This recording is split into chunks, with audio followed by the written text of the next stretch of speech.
Emangnya dia saja yang bisa bikin orang lain repot? Saya juga bisa bikin dia repot.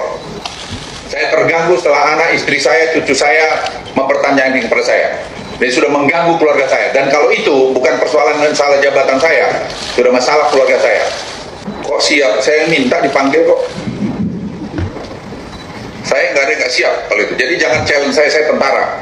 Sepanjang saya nggak salah, saya akan hadapi siapapun dia. Ya kamu bisa lihat di TV di mana itu, silakan aja ngomong itu. Pengamat atau siapa itu yang silakan. Emangnya dia saja yang bisa bikin orang lain repot? Saya juga bisa bikin dia repot. Ingat, ada batas gerak maju kesabaran orang. Jadi dari pertanyaan Anda, kenapa saya tidak bereaksi? Saya terus terang, saya masih melihat batas gerak majunya sampai di mana. Tapi kalau sudah keterlaluan, saya pengen tahu dia sampai di mana. Dan tanggal 2 Oktober, masih lagi tidak setuju kepada perpanjangan itu kepada Presiden. Di mana jadi saya terlibat? Itu yang membuat saya akhirnya jadi lama-lama jadi merasakan kenapa jadi tidak adil pemberitaan ini. Jangan negeri ini dirusak karena rumor. Jangan negeri ini dirusak hanya berita-berita tidak benar. Saya benar-benar terganggu mengenai itu, dan saya terganggu karena mengganggu keluarga saya. Luhut sedih gegara jasa Jokowi seakan dilupakan. Gini aja dah, kita breakdown aja.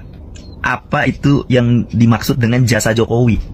Kalau gue mau lihat, di sini ada program yang dinilai sukses di setiap tahun pemerintahan Jokowi. Ini gue sebutin aja ya. Ada peluncuran berbagai kartu perlindungan sosial, KIS-KIP KKS. Terus itu 2014. 2015 ada pembangunan infrastruktur skala besar, ada proyek jalan tol, bandara, pelabuhan, serta pembangkit listrik. 2016 program dana desa, 2017 tol laut dan reforma agraria, 2018 satu peta atau one map politik, terus 2019 proyek pembangunan infrastruktur besar, 2020 penanganan COVID-19, program pemulihan ekonomi nasional. 2021 vaksinasi COVID, 2022 MotoGP perdana di sirkuit Mandalika, 2023 implementasi kendaraan listrik dan peningkatan investasi, 2024 upacara kemerdekaan perdana di ibu kota Nusantara.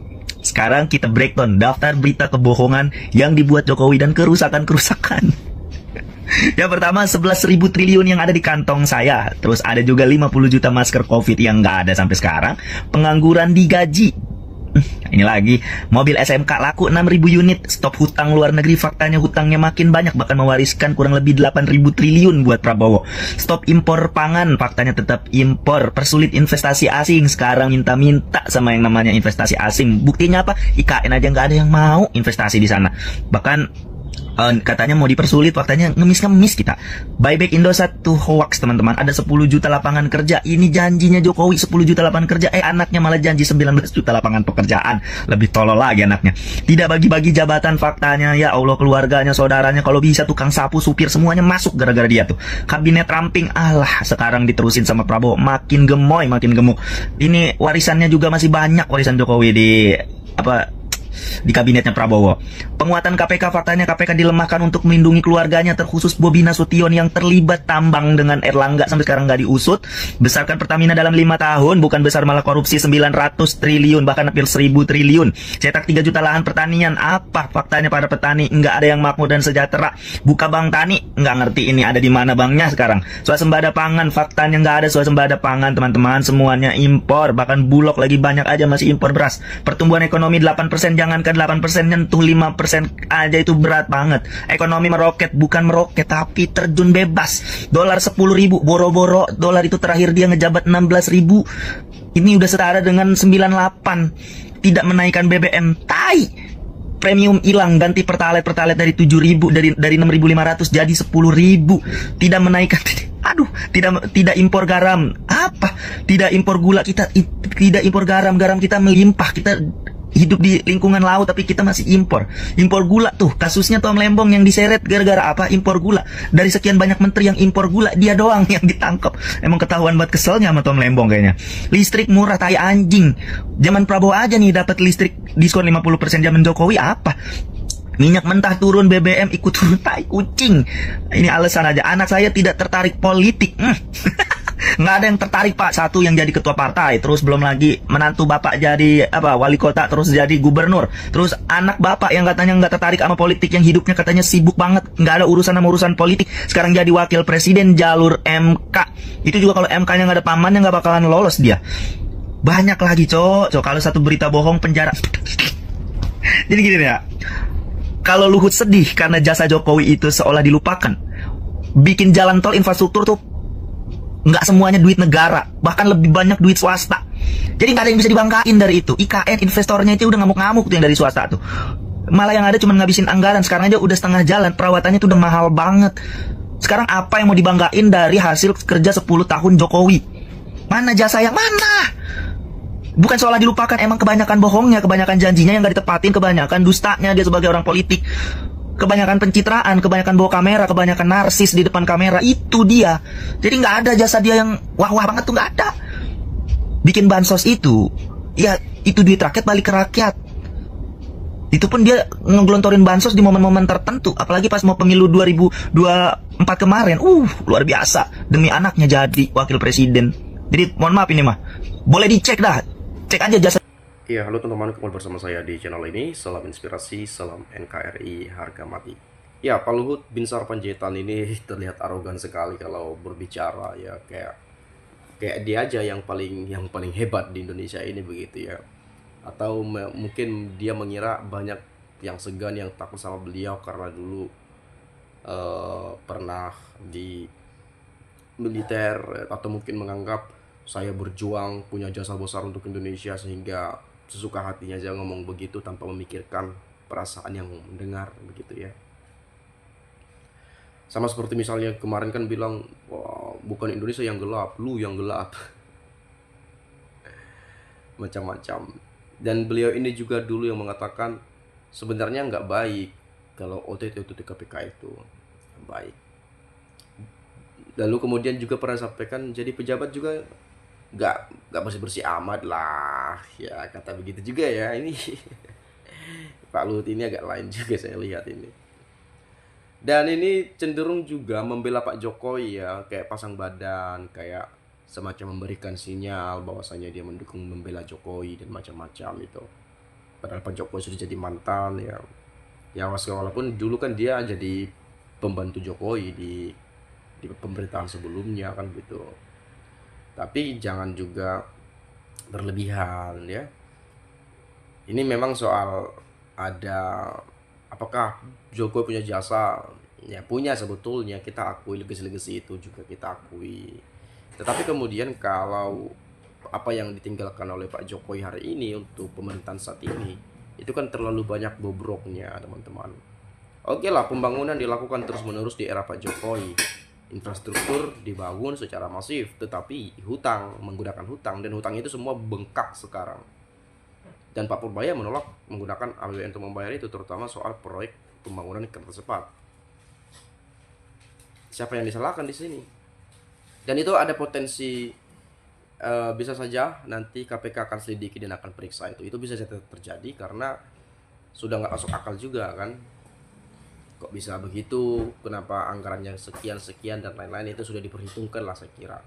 Dan nanti KPK bisa, penegak hukum ini bisa bergerak untuk memeriksa ada apa sebetulnya ya. Barangkali ada sesuatu yang ya kong kali busuk, kita nggak tahu juga ya.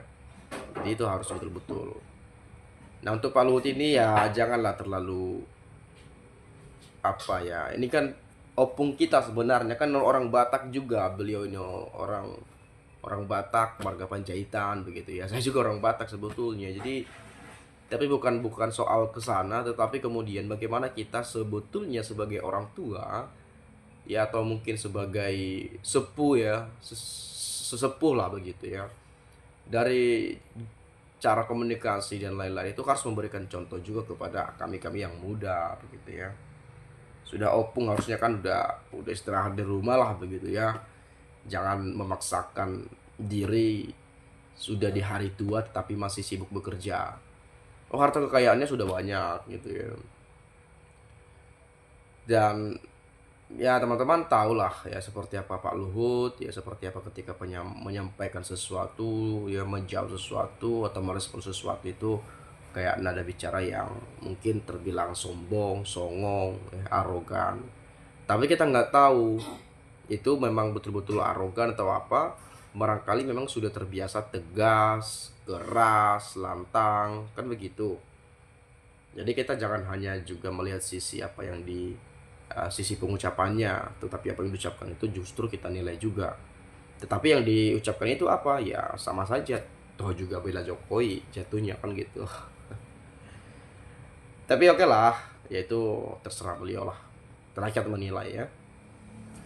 Di sini coba kita lihat jasa Jokowi ke Gibran yang berijazah SMP lolos jadi wapres. Sombong kali kalau Luhut udah tua, bagaimana cucu lihat engkongnya begitu malu marah mulu. Udah tua, pung. Katanya mau istirahat, udah cukup menjabat lagi.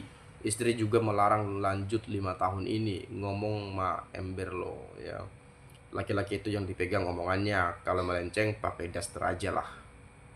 Ya Pak Lut ini kan sudah tua sebetulnya ya.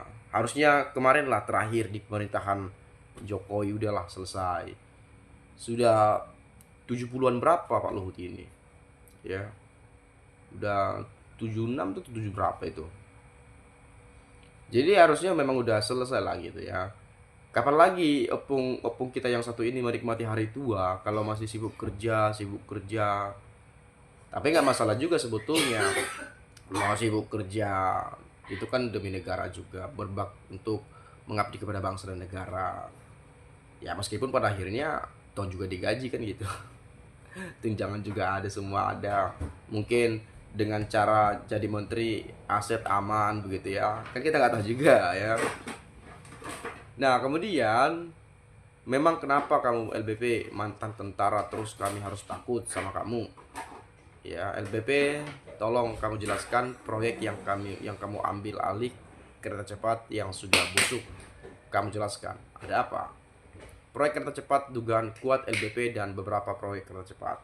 Ya, jadi ada dugaan-dugaan korupsi di sana dan kita nggak tahu benar atau tidak, dan itu KPK harus bergerak cepat untuk menyelesaikan persoalan ini, menyelidiki, ya, memeriksa apakah benar ada korupsi seperti dugaan-dugaan itu. Bisa saja terjadi, bisa saja ada, bisa juga tidak. Nah itu yang harus diperiksa nanti lebih lanjut ya. Kemudian Luhut orang sudah bau tanah, masih besar kepala, kerjanya marah. Ya marah jadi marah-marah, jadi pejabat negara malah bangkrut, biang keroknya Jokowi dan Luhut. Seorang pecundang mengeluarkan nada ancaman mau mengintimidasi Luhut. Gak ngaruh, ya pecundang tetap aja lu seorang pecundang. Emang banyak orang benci rakyat Indonesia sekarang, jadi jangan congkak. Opung lebih baik mundur dan ditangkap saja. Opung di memperkaya diri ya. Manusia kalau udah ketakutan bicaranya pasti ngotot, tetapi kalau udah fakta paling juga minta maaf. Jokowi perusak bangsa Indonesia dari konstitusi, demokrasi, korupsi apa jasa Jokowi? Luhut gak pernah sadar. Iya emang apa jasa Pak Jokowi untuk negeri ini? Ada aja sebetulnya legacy yang ditinggalkan, tapi jasanya itu apa gitu? Oke lah ada jasanya, tapi banyak buku-buku tuh ditulis para penulis itu. Jokowi begini, Jokowi begitu. Pokoknya hari ini warisan atau peninggalan Jokowi, legacy yang ditinggalkan itu buruk di mata publik, itu buruk di mata masyarakat. Tapi bagus, luar biasa. Jokowi sukses, Jokowi ini itu macam-macam, segala pujian sampai ke langit ketujuh itu disampaikan oleh para pendukung Mulyono, para pendukung Jokowi. Dan itu sah-sah saja, itu anggapan-anggapan mereka. Tetapi kemudian kita punya penilaian tersendiri itu seperti apa. Ya, jadi saya kira juga para pembela-pembela, pendukung-pendukung termul ya harus sadar juga lah, gitu. Jangan terlalu berlebihan untuk membela Pak Jokowi. Nanti Pak Jokowi jadi besar kepala gitu ya. Wah, saya kayak gini masih ada dukung nih, saya begini harus ada yang masih ada yang membela. Apa karena jangan-jangan dibayar juga, saya nggak tahu ya. Itu saya nggak tahu lah ke sana ya. Saya kira itu saja. Kalau teman-teman ada pendapat yang lain boleh silakan sampaikan. Dari saya itu saja. Terima kasih. Saya ucapkan salam dan sampai jumpa.